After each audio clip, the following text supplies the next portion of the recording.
Welcome to the Z-Lister podcast. I am your host, Austin, and I'm joined by my co-host, Adam, What's up, guys? and my other co-host, Maynard. Glad to be back. And today we are reviewing the new A24 film, Undertone. As of this recording, this was released on March 12th. Today we're recording on March 17th. And today we're going to just give a brief film review. It's not a very long movie, so the video is probably not going to be that long. But just for a warning for our new viewers, the beginning, we'll give you guys some brief thoughts of how we felt about the movie. And then that'll be at the very beginning. And then the rest of the video will be spoiler filled. There'll be a warning sign on your screen so you know when to stop the video if you haven't seen it. And then at the very end, we'll give you guys our ratings on a 1 to 10 scale. So you guys ready to start it? Yes. Yep. Okay, Maynard, I'm going to start with you because I'm not sure if are you a big horror fan? I am. I just cannot watch horror movies. I'm Ah, easily it terrified by them. just, yeah, yeah. So what did you feel about this movie? My initial thoughts for the movie, I really enjoy its gimmick, which was surrounded by the sound, like the sound Mhm. mix and the sound editing. I thought that was like the best part about the movie. Whenever the main character has her headphones on and it just isolates everything, that's where the movie shines the best. Mhm. When it gets out of that, it becomes something else that we'll get into later. Mm. Ah, okay, okay. Adam, how did you feel, man? Kind of piggybacking on what Maynard said, that the audio design and quality was very top notch in this movie, which added to the overall feeling of scary vibes throughout the film. But like you were saying, that once that immersion, when her headphones comes on and you don't know what's going on outside of the headphones, that's what the anxiety feeling like gets added upon, and it makes you feel nervous as a viewer.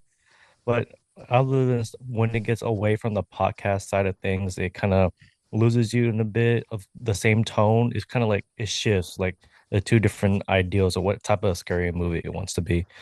Mhm. Mm. Well, I'll let you guys know now that I saw Adam's letterbox score before I went to see the movie. And so I'm not going to say what his rating was, but you catch that at the end of the video. But I was like, oh man, what am I going to walk into? Because I had really, really high expectations. And because I had seen this film was released last year in a film festival, and this guy I follow, he said it's one of the scariest movies that he's seen, and he's a horror guy, and he's like, scary movies don't really scare me anymore. So my expectations were really high, and they were met, absolutely met. I love this movie. And so we'll get into it. But those are our initial thoughts. If you want to see us, because I have a feeling there's going to be some debates here. There will be.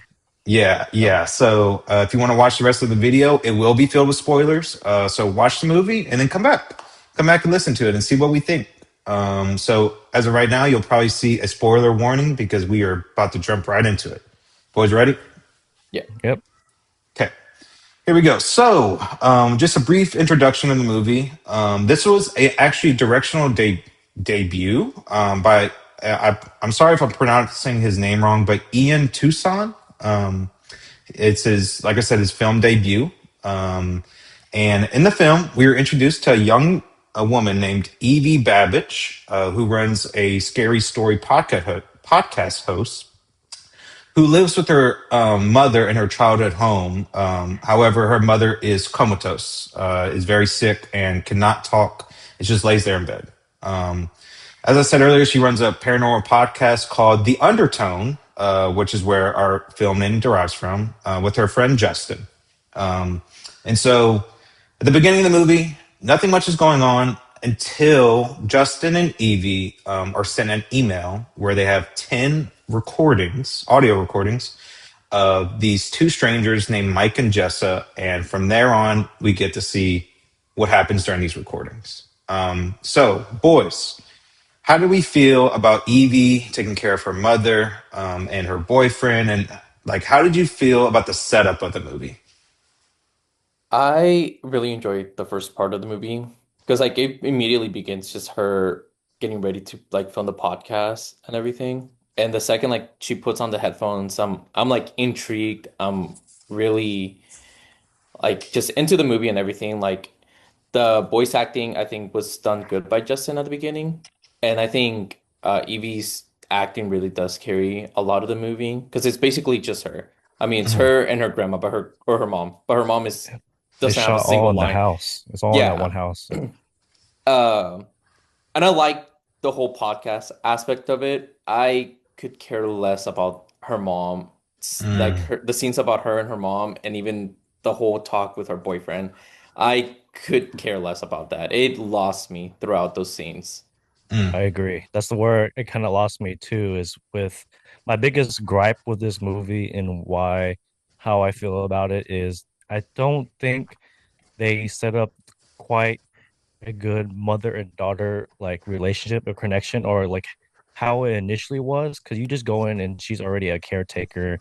You don't have any background on how the mother was as like if she was very religious. I mean, as you can tell throughout the film, you can see that she was very much, but you don't know how like she pushed that upon her daughter if that created a separation because wasn't too religious or she was maybe but like we don't know because they didn't build anything upon that so we didn't have a good foundation how okay is she taking care of her out of love or is it just because she's taking care of her because she has to take care of her she has no mm, other siblings at all so mhm. that's where it kind of Yeah. lost me. So I partially agree with you guys. I when they originally referenced the boyfriend, Darren, I thought it was her brother. When her friend calls her and Justin calls her and is like, "Is Darren helping out?" I thought it was her brother, and I'm like, oh, "Okay." And I thought that was going to be a bigger role. I agree. Didn't need to be in there. Had He was in there for no. like one scene, that's it. That Yeah. was Yeah, done. and it's just his voice, and like Maynard said, it's primarily just Evie, which the actress name is Nina Kiri. She's not in much. This is probably going to be like her big break.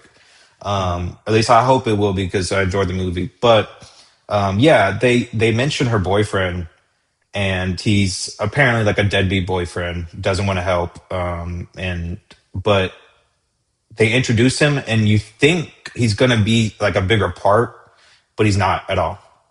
There's just really one reason that his name's even mentioned, and we'll get into that later. But other than that, yeah, like you guys were saying, the sound design is amazing. That is like the big selling point of the movie, at least for film nerds. And it made me think like I don't know which one would be scarier to watch it in the theater or watch it at home. In the And theater. In the I theater for sure. think at There's no home way you can you are watch this at very home. limited. Yeah. Like mm, in my apartment, like I could blast it, but then I had to be very mindful of like my neighbors and stuff. And mm. as well in the theater, you get the whole surround sound and everything. I think I watched it in the Dolby theater. Oh Yeah, yeah. I did So too. it was really, really good. And it really did immerse me into the movie when like Hmm. the whole podcast was going on. And I was talking to my girlfriend about it afterwards. I was like, yeah, this movie I cannot watch at home. Mm, Like unless I have like my headphones on or something, I cannot watch this at home. It would not be the same experience at all. mm. Yeah, I agree. It probably wouldn't be the same experience. I was just like, if I'm going for the sound design, I'm gonna watch it in the theater. This is a movie, in my opinion, you should watch in the theater. But just because it takes place in a home, it like makes it scarier for me personally. If I were watching at home, um, Yeah. but uh, but yeah. So we get introduced to Evie and her podcast host Justin, and we never see Justin, but I agree he did some pretty good voice acting here. And they get into these files, and it's from an anonymous source, and we follow a couple named Mike and Jessa, and we see that as each recording, it gets worse and worse and worse, and more things happen. I will say this to your point, Adam, that they didn't give us a lot about the mother and daughter, like the relationship, but Mhm. I thought they gave us enough to where it's like, okay, mother's really religious. There's crosses, there's Jesus. paintings. There's Yeah, Mary there was a statues. lot of visual cues to show you, but like I kind of wanted more or less like the intimacy of like how would they would interact because it's Mm, basically just the mom laying in bed the whole time, other than a mm, couple of scenes, but you don't know how if she's very aggressive with it, is she very passive with it? You don't know. You don't mm, have that initial baseline with it. mm. Yeah, but ooh, okay. So I will say though, you're right. They don't tell us, and I think that could have been a good piece to add into the movie for sure. But you do see that I think she does love her mother because you see, like, she keeps her voicemails, and I know it's because she's dying, but the voicemails give you a vibe that, like, hey, mom, mom's here. It'd be cool if you can come down. I miss you and stuff. So, it doesn't sound like she's a bitter mother, at least. Right. So, Yeah. I mean, I will say that they do. That's the little bit of that we get from the mother, and that's basically it. That's really the Hmm. only thing we get from her. It shows me, or I took it as she's not like abusive or like just belligerent or just like overbearing. It seemed to me like she just wanted to reconnect with her daughter. Hmm. And Um, I wanted to touch on the point about what Mayor was talking about with Justin in the podcast. I think that was where a very good positive about the movie because it could have sounded like she was talking to nobody and she was just reading lines, like there was no mhm, one usually on the other side, like some movies do. mhm, Like a lot of people, a lot of movies they do you're talking on the phone scenes, but there's no one on the other side. They're just right. reading off based off the script. This it felt real, like they were really interacting and like bouncing off of each other, which I Mhm, give props to because it does sell you in the tone and how both our actors are feeling in regards mhm. to the audio quality, because which is very good. Yeah. Yeah. And I also Um, do think that like he did really well in that first like two-thirds of the movie. I think Justin did really good in his voice acting. And we can get into it later, but it's towards the end where he kind of lost me. And also a lot of voice acting lost me towards the end. mm, okay. Okay. So yeah, so that leads us to our basically next part of the movie, where Evie and Justin start beginning playing the recordings, and this is where we find out the recordings are of a couple, Mike and Jessa. And this is immediately things start getting weird. They start listening to the recordings, and Justin keeps saying that he feels like he hears something. He hears something, and we hear that Jessa is speaking like nursery rhymes, and they start playing the songs backwards, and it starts revealing some dark hidden messages, like those like Led Zeppelin songs. They used to say like, or like devil music. If you play them backwards, you hear "Hail Satan" or whatever. Well, I think Jessa's singing "London Bridge Fall Down." Is that the one she's It singing? was something with the lamb. What's it? The black lamb Oh, or Beverly. well, yeah. Evie's like childhood thing was Baba Black Sheep. Baba Black Sheep. Um, That's what it was. Never heard of and it until that movie. oh, really? Yeah. Yeah, never heard of it. Nobody ever said that to me, but I've heard of it. Hmm. And so this is where, and it's important to know that Justin is the believer. He's the more like, okay, I can believe. And Evie is a skeptic. Her entire position on their podcast is to disprove everything, or at least not to buy everything that somebody's selling. And so Justin's trying to tell her, like, hey, there's these hidden messages. And then we see Evie outside of the podcast do her own research. Did you guys go back and look up these songs? Because I did. I didn't. I I did not I don't want know. to. I didn't want to add upon the Yeah. fear of these songs that we initially had. Mhm. Yeah, no, I went back. I couldn't hear it. I couldn't hear it. Now, the movie does a really good job of showing you how they edit, like legit in real time edit like a song or like change, like it could go forward or backward. And you see a lot of editing on Evie's side of the podcast. And she in her favorite nursery rhyme, Baba Black Sheep, she hears "Lick the Blood." And so Is it just me, or was I like in the theater? I'm like kind of leaning in. I'm like, I can't hear anything Yeah. whatsoever. I don't yes, hear so shit. So yeah, the first couple of times when they're playing it, I'm like, am I supposed to hear something? Because I don't hear it. And so I was glad they kept doing it, and they wrote it out on the screen. Like they show her writing what she hears. That helps a lot too. Yeah. So I think that I needed the was subtitles for sure or something like that. Yeah. yeah. Well, that was like the subtitles, like Yeah. right. It's like so that I don't think I would have heard it if it wasn't for that. And like I said, I went back and listened to it, like played it backwards. I couldn't hear it. I think Like it's I like one of could, those like tricks of like people tell you like this is what you're gonna hear, this is what you're gonna hear. If you hear it enough, you're gonna be Hmm. like, oh, I hear yeah, it. I She could yeah, did not and hear mention a single something like thing that in the throughout the whole movie too. movie. She's like, I don't know what yeah, the word was called. Like, your mind wants to make up something that you want to hear or something like that. yeah, yeah. No, and so this entire time I'm like sweating. I'm already nervous. I'm already nervous because it's they do a good job, and I don't like when some movies do this.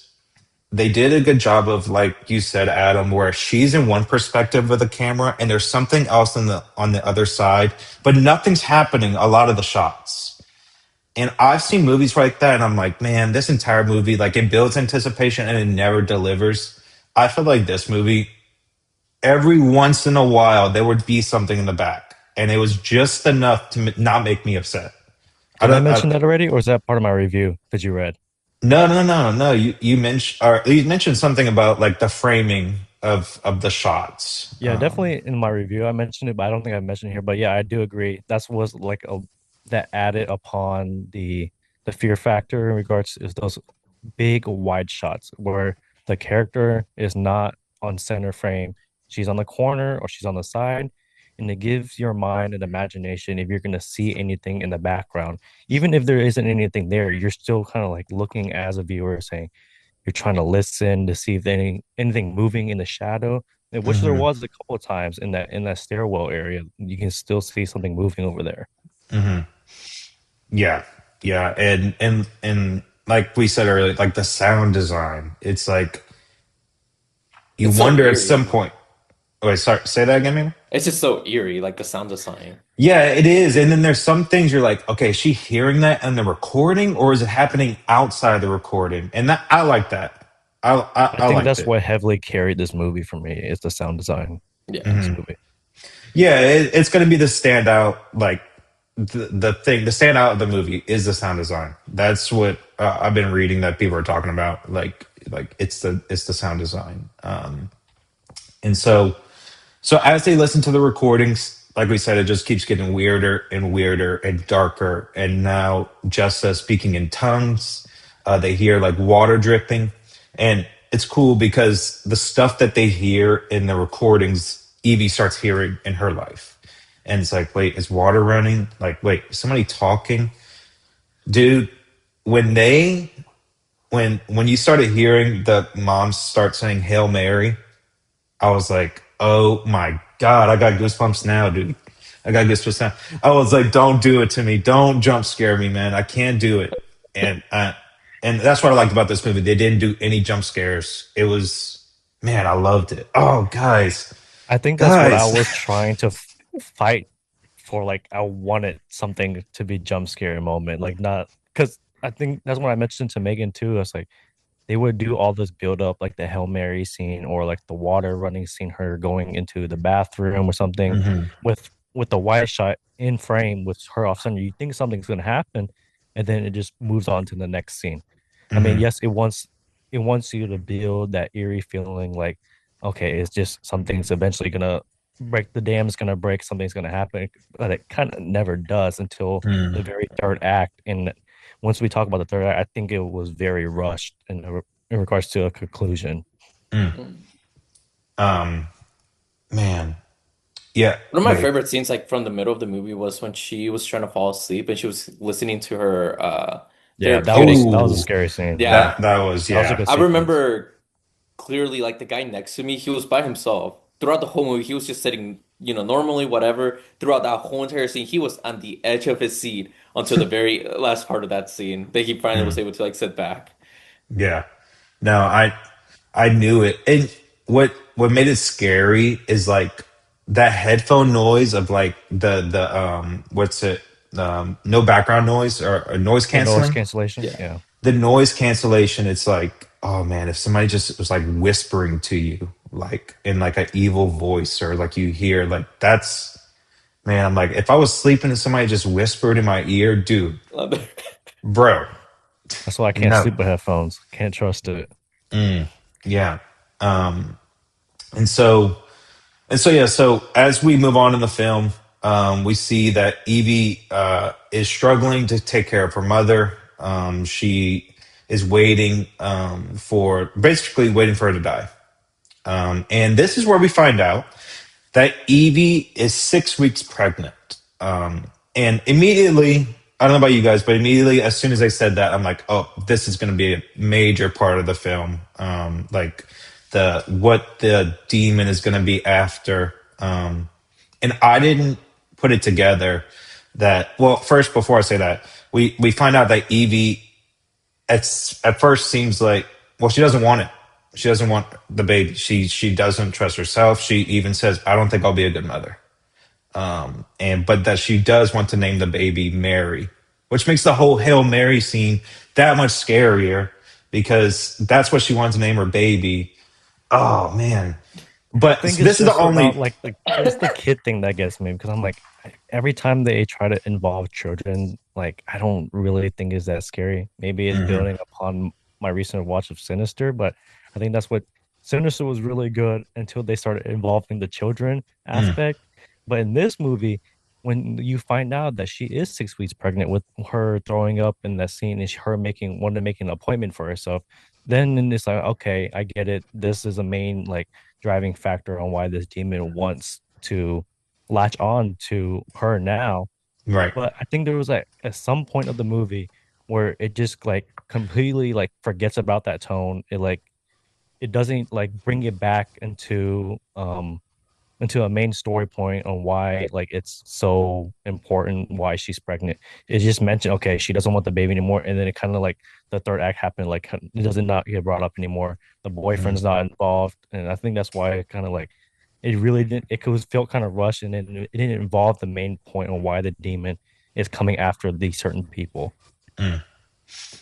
Yeah, like I said earlier, this is the only reason Darren is mentioned, really, is, and he didn't need to be. Like, there's Yeah. no reason we didn't need to know who the dad was, played no role, unless I'm missing something completely different. Like, yeah, like he did not need to be a character in the movie. But, Maynard, how'd you feel when you find out she's pregnant and then she starts drinking? Um, Actually, when she started God. drinking, I completely forgot that she was pregnant. I forgot. Exactly, because it doesn't Yeah. it doesn't let you know like yeah, it's not heavy Yeah. important that she's pregnant, and like you just forget about it at some points of the movie. No, no, it No, happens like immediately after she starts drinking. I should know. No, It because Yeah. she it finds does, out. Vayner. It It does. But I'm does. like after that, like it just like For me, they I think start like getting she back found into out she the was lighter pregnant. videos. Yeah, they start listening more to the videos, and that's when you remember, oh yeah, she is pregnant because they started hearing the baby sounds, like oh they're and they started doing more research, like they come after these kids or the mothers that are pregnant and stuff like that. That's when you kind of like, oh yeah, I forgot she is pregnant. She doesn't Hmm. want this kid. I thought it happened Hmm. like 20, 30 minutes after that. Because I know she No. No, found it's like out, she right started after. talking to her mom and everything, and then she was trying to make that appointment. I thought Hmm. like a lot more happy. Because like also the scenes with her mom and like her just acting by herself, like calling on the phone, I feel like they just dragged. It could have been a 2 minute scene. To me, it felt like a 5, 10 minute scene. Mm, Um, mm, I Yeah, I mean, I did forget. I do know like the plot device was about like the demon wanting just to kill babies, and they did tell like a whole backstory of like who the demon might be, why she was like killing babies. right. But yeah, no, I completely forgot about it until like that very final act, like Mm, that final like 15 minutes of the movie. mm.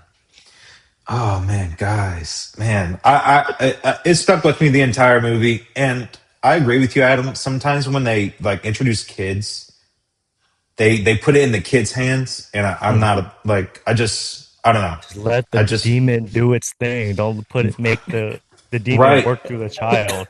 But in this movie, really, the you're right. The baby's just there, but that's why it's like they don't make it about the baby. Like it's not like she gets really pregnant and it's like goes crazy, or she has a baby and tries to kill it, or she even tries to kill her own baby. It's all about the demon wanting it. And the demon, wanted the baby. And so the baby really doesn't, it's not a main driving factor for the story necessarily, but I think it's a really good. I'm gonna do it. A really good undertone. Oh, I can't believe I did it. I'm sorry. I'm sorry. A really good undertone of like, don't forget this is like important part of the story, at least for me. Well, obviously, just for me. But isn't the baby the main reason why the demon wants her specifically? Yeah. Why she's coming after her? Is that Mm. the like is that not the main reason why? I don't. I don't know. No, I don't think so. I don't think so. I think it's just a major coincidence because we know that things are happening on Justin's side too, and we know Justin doesn't have any kids. He literally says, "I just have a dog."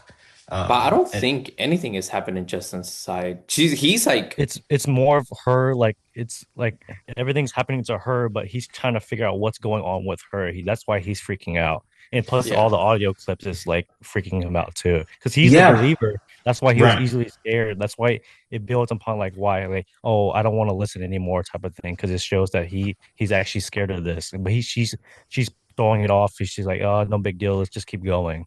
Mhm. But we don't know if something's happening to Justin other because he always sounds scared and he's always skeptical. But we don't, other than in one of the videos, Jessa in the video says Justin, like she says Justin, and so that's like the only little bit that we get that it's happening to him. But That was we a also call. That was don't a know. caller. It was not a video. That was a caller That saying was he the was being. caller that said Justin. Yeah. Hmm. Yeah. Mm. But still, I mean, it's basically the same thing because that caller was like a demon call or whatever. So yeah, I mean, yeah, I don't know. But Maynard, like you said, the demon that they end up finding out through the recordings is called Abzu. Um, it's a demon from folklore of Middle Eastern, and I think European folklore. They said in the movie, and the demon is known for causing miscarriages and causing mothers to kill their own children, which at this point we already know she's pregnant. So that's where I'm thinking this is going, and it doesn't go there. That's why I like it. Like it doesn't go there for her. I was like, oh man, okay, they're gonna have her kill her baby, and we'll get to the end, but it doesn't go there. And so I just thought like it subverted my expectations just a little bit. Because technically we don't really know what happens at the very, very end, but we do, or at least I don't think she kills her baby. I think something else happens. I think that's why it's important because we all have different perspectives in the movie. Right. Because mentioning about, oh, I don't think it was going to take that way. I mean, I don't. I truly believe while I was watching it, it was not gonna. It was gonna go down to the route with her like getting mind control or her causing self a miscarriage. I Hmm. thought she was just gonna go through the grandma and come after her, and that was it. And that's Hmm. basically spoiler. That's what it actually does end up happening. Well, it's left into interpretation of what Right. exactly happened, but it kind of Right. does go into that route. Mm. Yeah. Yeah. I mean, I guess you're right in the sense like we don't know, so I can't really say like I don't think it happens. I mean, well, I can say that, but Maynard, what do you think when we're finding out all this about Abazu, and then we know that she's pregnant, and so did you think it was going to go that route where she's going to kill her own baby? I did. I didn't think anything crazy was gonna happen. I thought like at the end, like she was just gonna die and like with the baby inside. Hmm. Because like you said, she's only 6 weeks pregnant. Like she shows no signs of pregnancy. So I didn't think she was gonna like it was gonna become like some gore fest where she's like taking out the baby or something like that at all. Hmm. Yeah. So as we get towards the end of the movie, we see Justin is like, we should stop. We should stop this. I don't think it's a good idea. And so, but okay, so that's the thing. If nothing, that's why I'm like, it makes me believe something is going on with him. Because yes, it is scary, but he feels like it's deeper than scary. And it's my just my interpretation that since they've been doing this podcast, they hear a bunch of crazy stuff. They even say at the beginning of the movie, like, "Oh yeah, remember this episode? Like that was crazy." And so for some reason these recordings, and it's not like anything is actually happening. Nobody dies in the recordings. Nobody's getting killed. You hear crazy things happening, but nothing like violent has happened. And so that's what makes me think something is happening with Justin, because he's like, I think we should stop. I don't feel good. This something's off. And so that's what made me think something's going on with him. Well, you can say like you can have that gut feeling like you have all the time, like you feel in your gut like something, I don't feel this is right, or this something's going on without actually things happening. I mean, a lot of it because it is tied with what's her name, Evie, right? Yeah. Yeah. I mean, he is closely linked with her, and they're doing the podcast at the same time, and it kind of goes like he's the one who initiates it. He's the one who's hearing stuff too. So I don't doubt he's not like feeling any repercussion of what's going on, but I don't Hmm. think to the level of like what she's feeling. I think it's more just because he's more of a true believer and is adding to Hmm. that. I think is what the major like driving point why he's feeling scared. Yeah. I mean, we also learned that like he knew about Evie's like alcohol problem in the past and everything. So I feel like Hmm. he can also tell like, hey, something's going on with her. And Hmm. Yeah. like I think this is just like if we keep going this route, it's gonna become worse and worse and worse. Hmm. And to your guys' point, I will say that he does like, because it's certain parts of the movie, you see her like losing concentration because she thinks she hears something, or she does hear something and then starts thinking about something else. And he's like, "Hey, where'd you go? Or are you okay?" Even though she's not saying anything. So I will agree there. He is in touch with her, you know, and like her emotions and stuff like that. And so, as we get towards the end of the movie, we are on recording 10. And this is the final recording, and where Justin's like, I don't think we should do this. I really don't think. And Evie, after all the weird stuff has happened, is still like, come on, let's just do it. Let's just get it over with. Even though she herself, you can tell as an audience member, she herself is like, something's up, something's wrong. Like, but she is choosing to ignore. And there was also a lot of other stuff that we didn't touch, and we're not going to go back. But like things moving around in the house, statue being placed and moving. And so, as they play recording 10, that's when everything goes crazy. They hear a lot of demon noises, a lot of things moving. And this is where we find out that they have callers. They call into the Undertone show, where people start saying, "Yeah, they were my neighbors. They were killed. They killed themselves. They were drawing dead babies all over the wall," which later comes back into the movie. How did you guys feel when they had the people calling in? I liked it. The only thing I didn't like, there was this one girl, she said she was from California, and she very much had a Hispanic accent, Hmm. and it came to the problem of like the voice acting just became very bad at that point. Because even earlier in the movie, we had the nurse, and for some weird reason, the nurse had like a really weird, like European Russian accent, and Yeah. those two times it really took me out of the movie. And during that time, like I mean, it's the end, it's like the climax. And I just like me hearing like just like a very stereotypical Hispanic accent of like a chola speaking Hmm. just kind of took me out for that part of the movie. Did it feel like it was like a change of like a tone? Like it took you out of like that tone of the movie? Yeah, the tone. Just for like those couple minutes that like that main Hmm. character was talking. I thought that those were the best parts of the movie of regards to just the not the caller specifically, but just like the audio part of like you can hear the fear in each other's voices, especially on Justin's. Um, but when that third act was happening and stuff is going around and happening to her and her surroundings, like the TV coming on, and which they kind of teased from the beginning of the movie. If you watch this video, like you end up killing yourself or something like that from their Hmm. previous episode. And they kind of Yeah. teased at the beginning. She's like, "Oh, I'm gonna watch it," type of thing. And Justin's like saying, "No, don't do it, don't do it." And that's the same video that comes onto the TV, which Oh yeah. I it was really, I don't know, corny. I don't know Ooh. why they added to it. Um, I know we're in a heavy generation of AI stuff. It just looked heavy AI, like a video quality, and I'm like, I think they could have just left it out. Maybe if they like had it pull up on the laptop itself and it was like moving on its own instead of coming onto the TV, then Hmm. maybe that would have been scarier. I think it was just like I, they should have stayed in that room specifically within that general area. And then like when they start moving around into like different rooms, like when like stuff is being turned on and thrown around, which is absolutely crazy that she goes into the kitchen and then there's a chair on the ceiling, Oh, doesn't even worry about it. She goes straight to the sink and turns it off and everything's slamming and thing, not even I think but worried about but anything I else. like that because at this point she's totally freaking out, and like I could see like, oh my, like I'm not even locked in to everything. I'm just like go, like okay, like I gotta go do this. I gotta go get my mom. So I thought that was kind of cool actually. Like she is not even noticing all the crazy stuff that's happening around her. Because at this point, like like you said, the video. I thought the video was kind of creepy. I didn't think it was scary, but I thought it was creepy. And so, but yeah, I like that they didn't like show her acknowledging it.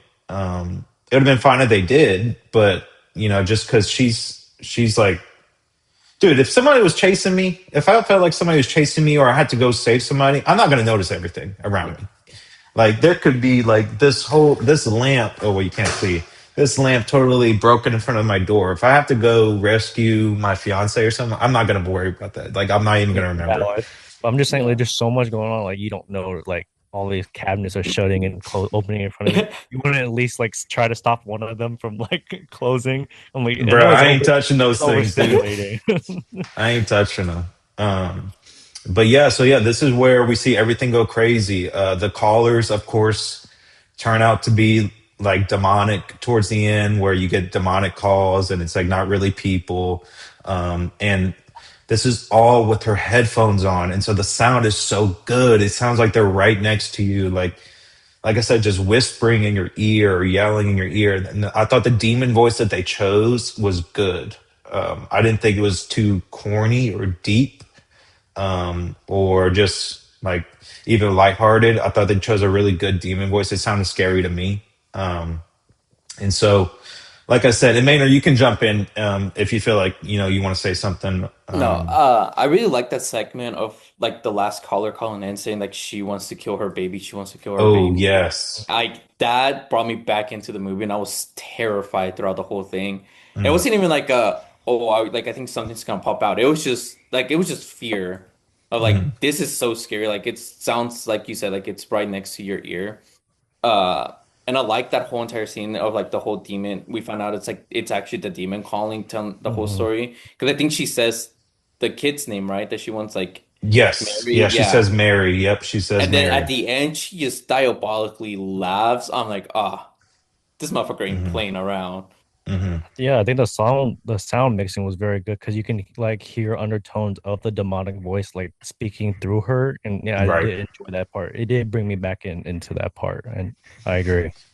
Yeah, and with the sound design when she's on the phone call, you could hear the woman. It sounds like stuffing the baby in a trash bag. And I was like, oh no, dude. And then the banging, because earlier in the movie we heard like there was banging, and we never find out what it is. And so what it oh I think we did. I think they ended up saying what happened, what was going on with the banging. Because yes, it was a mother who was banging her kid Yeah. against like the pipes or the furnace or whatever. Hmm. And so that's what I thought was gonna happen. I'm like, oh man, you're gonna hear her banging the trash bag. And Adam, this is where I agree with you about the mother. They make it a bit like they try to make it a big scene when she says, "I killed my mother," Hmm. and she says like I wasn't there for her. She needed me, and I chose not to come. It's just because I didn't want to. Um, I didn't think that had a major impact in the movie. Um, I know that the movie I guess is really about parenthood. Well, I don't Hmm. even know. I'm not even going to say that because they don't do enough with the mother and daughter to make it a big theme like that. So I'm not even gonna put that out there. But I will say when that scene happened, I'm like, I didn't need that. Yeah. I didn't need it. I I didn't think it was important.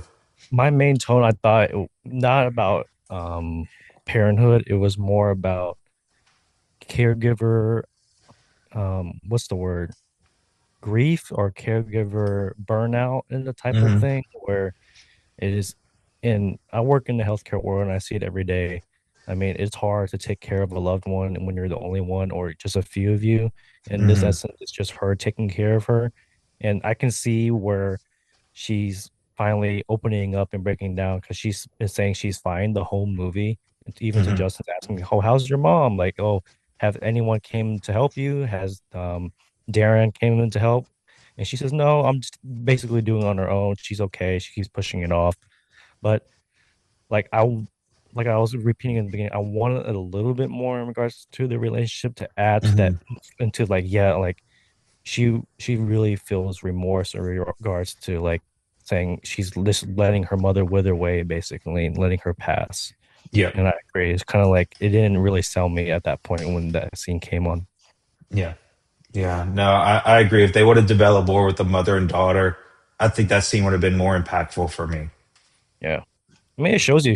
I mean, some scenes like you see her that she has bowel movements in her bed and she cleans her up, but that's more like yeah, because she has to take care of her. You can leave Yeah. her in it. Yeah.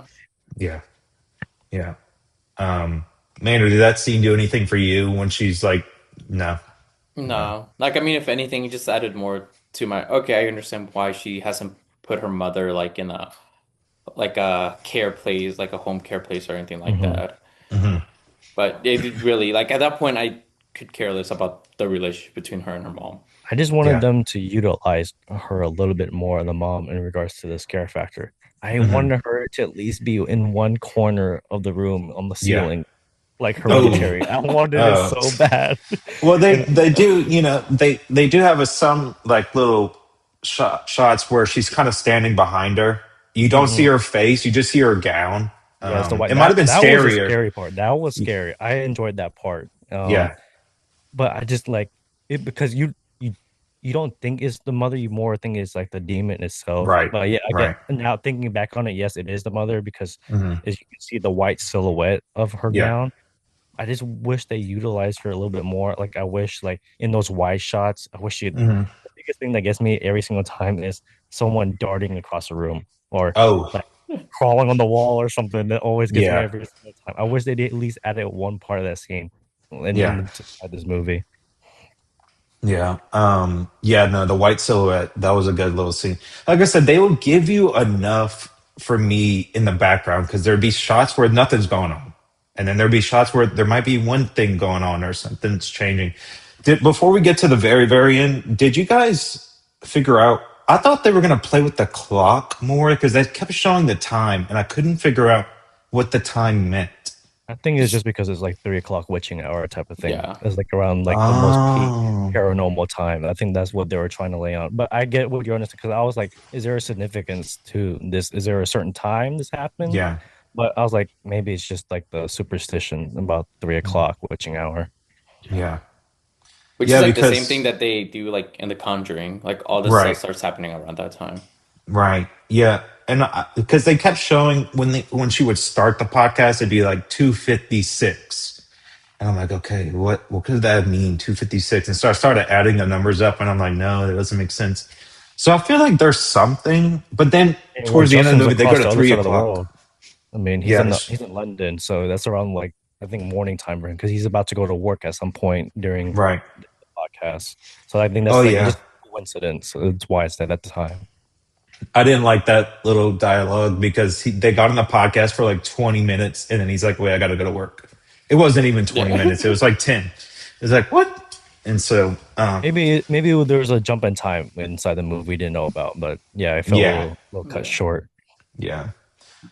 So, as we said earlier, that Mike and Jessa in the recordings, their neighbor said that there were dead babies drawn all over the wall. And like Adam said, when the whole thing is going down and the demon's trying to take over and the house is going crazy, we see dead babies drawn all over the wall, just like in Mike and Jess's video. Um, and then we see, at first we don't see anything. They cut the screen off and you just hear things.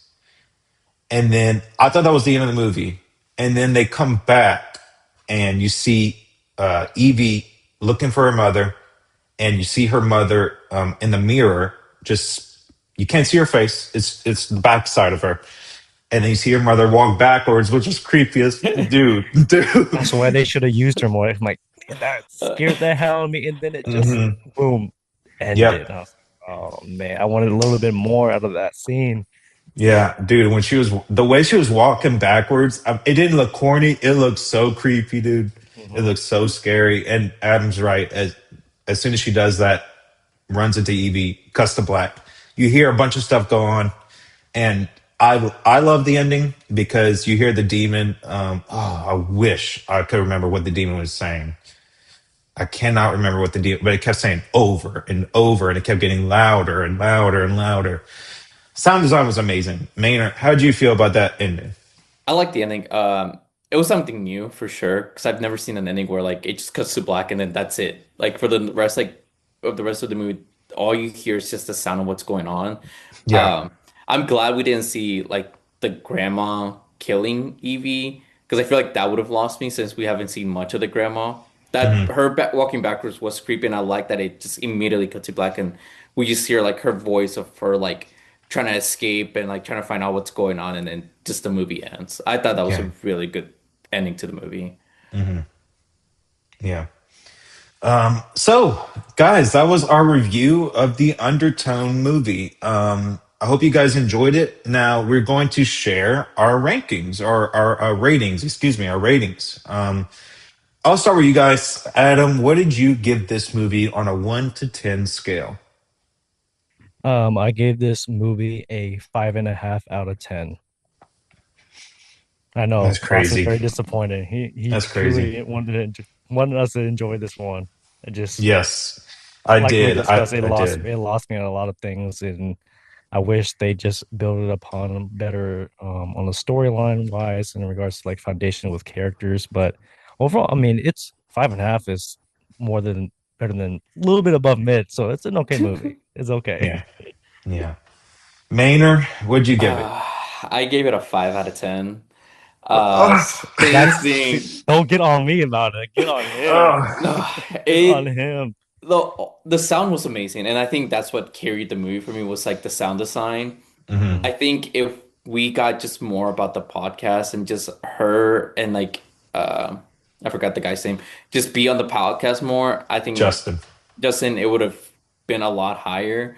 It really Hmm. did lose me when she was just her and her grandma, or just her doing like Her random stuff mom. around the house, her mom. Yeah. Yeah. Well, okay, quick point or thinking point. Hmm. If they did not involve the mom in this movie and they added more scenes in regards to her being on the podcast and stuff like happening in the background, would you think that would have been a better enjoyable experience for you, Maynard? I think so. Because like at the same time, it was just like her acting was amazing considering she was just acting with Hmm. no one.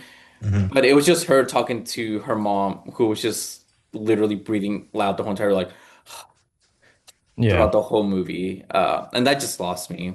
But I do think Hmm. like if it was like that was cut down more and like the mom appeared more like in the background or something, You're it would right. have been better. Oh man. God. Oh man. Okay. Uh, I understand that the mom is not a character necessarily. mhm. It's a building block for understanding who she is. Um, and I accept that. Do I think that they could have made it maybe more interesting with her mom being a more of a character in the movie? Yes. But do I think they did enough with establishing, okay, this girl grew up in a religious household, and we know that she is a non believer of things. And so that includes, I'm assuming, her, or the God or Jesus and all those things. And so that just adds a layer to her character. I think the mom adds layers to the daughter's character. I don't think the mom does anything for the daughter necessarily in the movie, but or I don't think the daughter does anything for the mom. But I just think the mom adds layers to Evie. So, like I said, I love this movie. I thought it was great. My expectations were, like I said, they were high, and then I saw Adam's rating of a 5.5 before I went to see the movie, and I was like, oh no. And so they lowered, and I was like, oh, this is going to be an A24 where it's just psychological. There's no like really scary parts. It's just like makes you think, or the terror of the mind, which there's a time and place, but I prefer the other stuff. And this was not that. This was not that. The sound design made it not that. So I give this movie a 8.5 out of 10. I think that this movie is going to be looked back in a few years as like, man, actually that was a really good movie, especially coming out of A24. Like I said, their scary movies aren't like scary like that, right? This is one that I can say, honestly, I haven't seen all the A24 movies. I haven't seen all the A24 horror movies. I've seen the classics. But this is probably the scariest A24 movie, and I think it's the scariest by a long shot. And so I think that coupled, like, when you look back at this generation of A24, which they've had classics, in my opinion, I know this is jumping out of the ledge. I know it's only been a week since the movie came out, but I think that in 5, 10 years, people are going to be like, man, that was a good one, A24. That one was really scary. It brought something new to the horror genre of just the expertise of sound design. And so I thought it was amazing. Do Like you think it was I better want, than Hereditary? yes, Oh, but I Oh dang. my have to. God. But based off first watches, because I've only seen Hereditary once, I've seen this once, and it did hit for me, Hereditary. And so maybe I rewatch it and I come back on here in a few weeks and say, "Oh, actually, guys, Hereditary is really good." But but yeah, no, I thought this was better than Hereditary. Like I said, I think it's the scariest A24 movie. I was super scared, and it's just because of the sound design, man. And I feel like if I go back, maybe there are certain things in the shadows that I couldn't see in the theater, even though they held the camera there for a long time. So there probably wasn't. But yeah, no, I love this movie. So yeah, 8.5 out of 10. Maybe I should try to give this a rewatch once it comes out on streaming. Maybe I'll throw in some noise canceling headphones and give it a try and see what I feel about it in my room. maybe Yeah. maybe it'll change. Maybe it'll change a little bit, but yeah, definitely. Me and Maynard have a different taste, Yeah. I guess, in horror compared to Austin at the moment, as y'all can see. Um, Little teaser, we did record a video on our top 3 horror movies that should be coming out soon. Mhm. So you can kind of get a general idea on what we favor as horror. Um, all of us, we all basically we all had a different list, except maybe a one movie, but we all Yeah. different have some taste for sure. Yep. Yeah. Yep. I still I do recommend people go watch the movie because it is an Hmm. Yes. Absolutely, experience. It's a hundred yeah. percent experience. Also, the movie is like the budget of the movie was 500,000. Yes. So it's amazing what they were able to do with 500. And you can definitely tell it's like, okay, we have a very limited budget. We can only do certain things. I just wish, I think just outside the podcast, I wish that story was a lot more stronger. I think I would have given Hmm. it a higher rating. Yeah. No. I This understand. it'll make I do understand that. it'll make money for sure. We'll make Oh, money. 100%. Yeah, for Oh sure. yeah. No, it's yeah, like Maynard said, $500,000. Awesome. And it's already made $9 million, which is amazing Wow. for a movie that, and it's gonna make more. And so yeah, definitely go check this movie out. If not for anything, the sound design. Just appreciate the sound design. And so yeah, guys. So that was our review of Undertone. Let us know what you think of the movie. Was it scary to you? Was it not? Did you guys like the story of the mom or not really? Let us know. See if you say well you disagree or you do agree with us. But we'll catch you guys next episodes. Peace. So See yeah. ya.